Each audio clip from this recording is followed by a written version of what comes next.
வணக்கம். ஸ்ரீ சிவசூர்யா ஜோதிட வித்யாலயம் வழங்கும் காலச்சக்கரம். நான் சிவசூர்யா செந்தில்குமார், கோவில் மாநகரம், கும்பகோணத்திலிருந்து. இந்த பதிவில் நம்ம பார்க்க இருப்பது படும் கஷ்டத்திற்கும் பட்ட கஷ்டத்திற்கும் உடனடி தீர்வு காண இருக்கிறோம். இதற்கான தீர்வு எங்கே இருக்குதுன்னு பார்த்தீங்கன்னா, உங்கள் ஊருக்கு அருகில் முதல்ல காலமேக பெருமாள்னு பெருமாள் கோவில் இருக்கா அப்படிங்கிறத உறுதிப்படுத்திக்குங்க. அப்படி இல்லைன்னா அக்கம் பக்கத்து ஊரில் இருக்குதா அப்படிங்கிறத முதல்ல உறுதிப்படுத்திக்கோங்க. அப்படி இருந்துச்சுன்னா அந்த கோயிலுக்கு ஒரு புதன்கிழமையில் போய் முதல்ல கோவிலை வெறுமனே ஒரு 11 சுற்று சுற்றிட்டு வந்துடுங்க. கோவில் அமைப்பு எப்படி இருக்குங்கிறத பார்த்துட்டு வந்துடுங்க. வந்துட்டு புதன்கிழமை, வெள்ளிக்கிழமை, சனிக்கிழமை இந்த 3 நாட்களை தேர்வு செஞ்சு வச்சுக்கங்க. இந்த 3 நாட்களும் வளர்பிறையில், அதாவது அமாவாசைக்கு மேலே, அமாவாசை முடிந்து வளர்பிறையில் வரக்கூடிய தினங்களாக இருக்கணும், அதாவது வரக்கூடிய நாட்களாக இருக்கணும். புதன்கிழமை, வெள்ளிக்கிழமை, சனிக்கிழமை இந்த 3 நாட்களும் அமாவாசை முடிந்து வரக்கூடிய நாட்களாக இருக்கணும். இந்த நாட்களில் ஏகாதசி திதி வருதா அப்படின்னு பாருங்கள். ஏகாதசி திதியும் புதன்கிழமையும், அப்படி இல்லைன்னா ஏகாதசி திதியும் வெள்ளிக்கிழமையும், அதுவும் வரலையா, ஏகாதசி திதியும் சனிக்கிழமையும் கூடி வருதான்னு பாருங்கள்.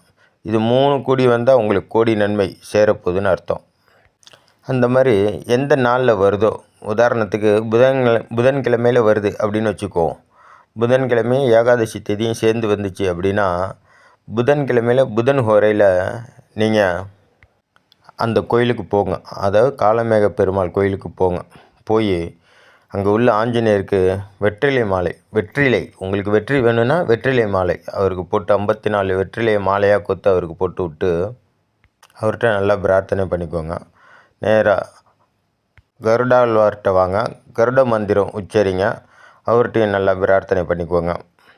அடுத்து அங்குள்ள காலமேக பெருமாள்கிட்ட போய் உங்கள் பேரில் துளசியை கொடுத்து அர்ச்சனை பண்ணிங்க. துளசி அர்ச்சனை பண்ணிக்கோங்க.